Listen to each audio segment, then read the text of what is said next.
It's my honor and pleasure to accept the Covered Bridge Award from the Coral Springs Coconut Creek Chamber of Commerce. I want to thank the amazing people that I worked with during this project.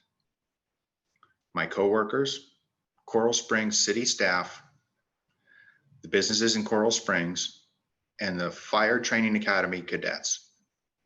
Here's a little clip for you to watch of all the activities. Thank you.